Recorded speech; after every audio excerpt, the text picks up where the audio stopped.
Untuk anak-anak didik yang kami kasihi, sebelum kita memulai rangkaian kegiatan kita, mari kita terlebih dahulu datang kepada Tuhan, terkhusus di dalam menghadapi ujian pada saat hari ini. Mari kita lipat tangan, kita berdoa. Segala puji dan syukur kami panjatkan kepadamu ya Allah, atas segala kasih setiamu, berkat-Mu yang penuh melimpah di dalam kehidupan kami. Dari malam yang kami lalui hingga pada saat pagi hari ini, Tuhan masih berkenan memberikan kami kehidupan. Bapa yang baik, sebelum kami memulai aktivitas kami, terlebih di dalam menghadapi ujian hari ini, kiranya Engkaulah yang menolong dan memberkati kami, yang memberikan kami hati yang sungguh-sungguh boleh datang kepada Tuhan, memuji dan mendengarkan kebenaran firman-Mu. Ampuni kami Bapa atas segala dosa kami, hanya di dalam nama Tuhan Yesus kami berdoa dan mengucap syukur. Amin.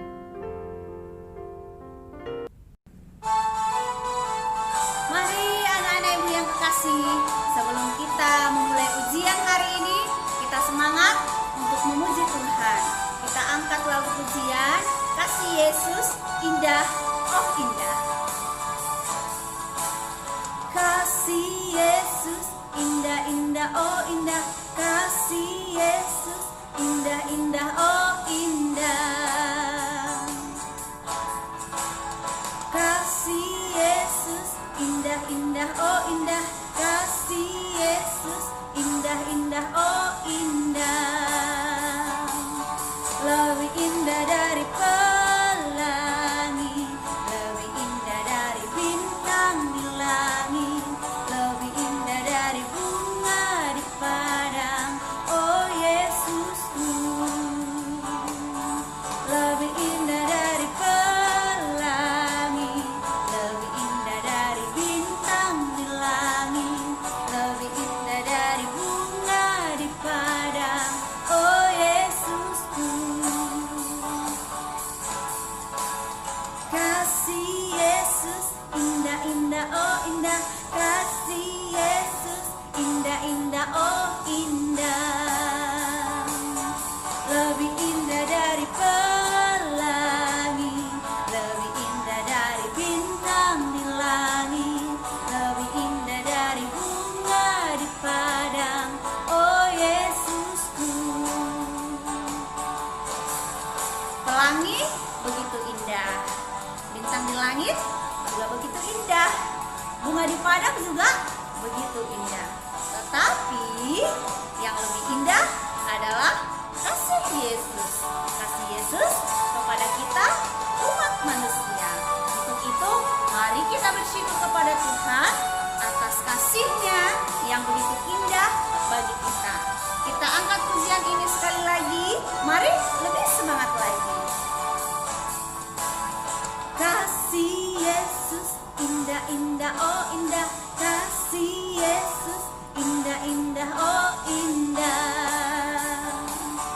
Lebih indah dari pelangi, lebih indah dari bintang di langit, lebih indah dari bunga di padang, oh Yesusku.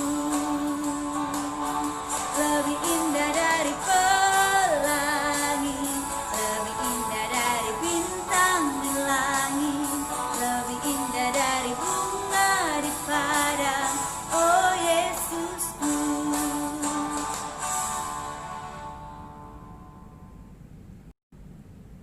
Mari anak-anak ibu yang kekasih, kita akan mendengarkan kebenaran firman Tuhan.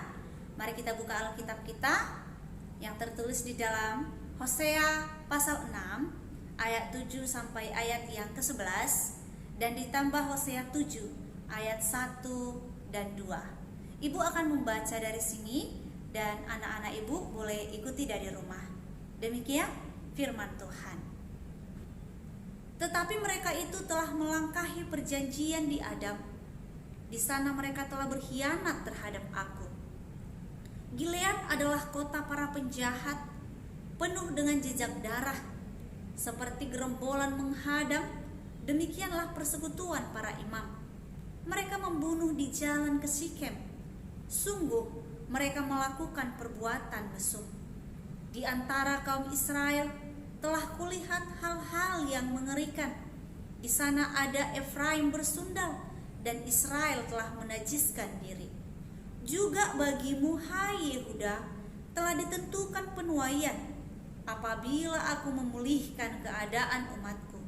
Apabila aku menyembuhkan Israel, maka tersingkaplah kesalahan Efraim dan kejahatan-kejahatan Samaria, sebab mereka melakukan penipuan, pencuri mendobrak masuk, gerombolan merampas di luar, dan tidak terpikir mereka bahwa aku mengingat segala kejahatan mereka. Sekarang pun perbuatan-perbuatan mereka mengepung mereka, semuanya ada di hadapan wajahku. Demikian pembacaan firman Tuhan. Yang menjadi tema dari firman Tuhan hari ini adalah kemerosotan iman. Pernahkah anak-anak ibu mendengarkan kemerosotan iman? Setiap manusia tentunya mengalami yang namanya jatuh bangun. Ketika jatuh, yang artinya melakukan dosa dan kesalahan, dan kembali lagi ia bertobat dan meninggalkan dosa dengan sungguh-sungguh, itulah yang dikatakan bangun. Bangsa Israel berulang kali mereka menyakiti hati Tuhan. Berulang kali mereka melukai hati Tuhan. Pada pasal yang sebelumnya digambarkan bahwa bangsa Israel bertobat, tetapi pertobatan mereka pura-pura. Mengapa dikatakan pertobatan mereka pura-pura? Karena mereka tidak menampilkan hidup mereka sudah bertobat. Orang yang bertobat tentunya melakukan kebenaran firman Tuhan. Tetapi mereka lain. Mereka bertobat. Mereka beribadah kepada Tuhan. Mereka menganggap dengan beribadah kepada Tuhan mereka memperoleh keselamatan. Mereka melakukan segala dosa. Mereka mengira bahwa Allah tidak melihat itu. Mereka menyembunyikan dosa mereka lewat ibadah mereka. Anak-anak ibu yang kekasih, kita tahu bahwa Allah kita itu adalah Allah yang maha tahu.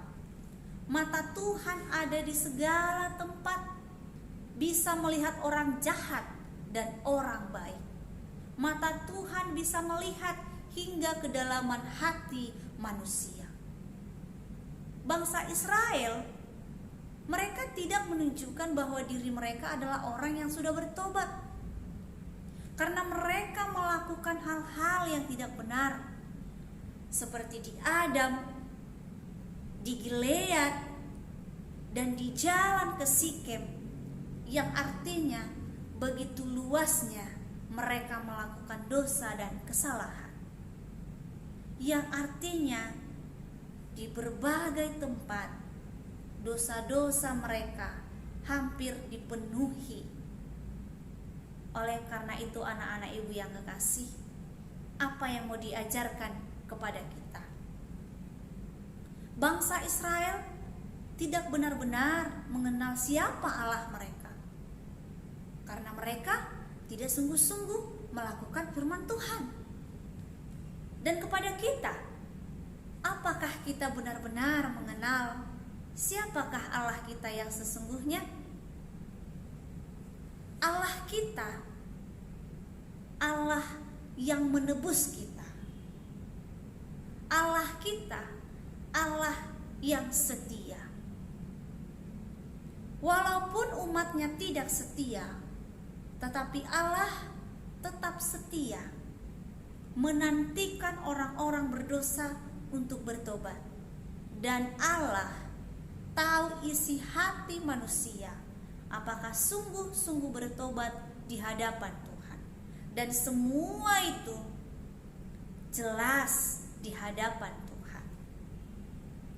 Tentunya setiap orang yang sudah bertobat, yang benar-benar mengasihi Tuhan, dari pola kehidupan pun tentu akan terlihat.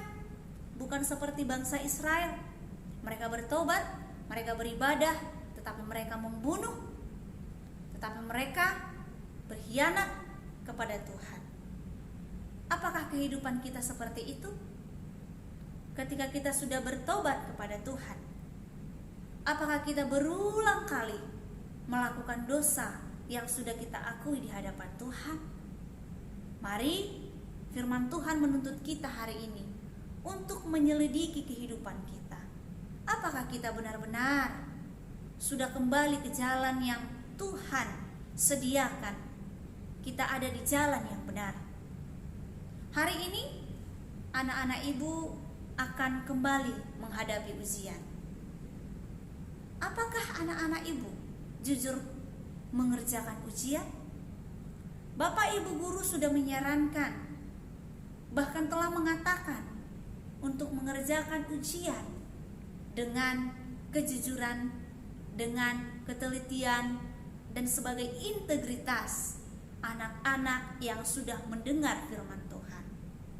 Ibu guru tidak bisa melihat apakah anak-anak ibu di rumah jujur mengerjakan ujian, tetapi Tuhan melihat semua itu. Oleh karena itu, mari kita mengerjakannya dengan jujur. Karena kita adalah anak-anak Tuhan yang sudah mendengar firman Tuhan.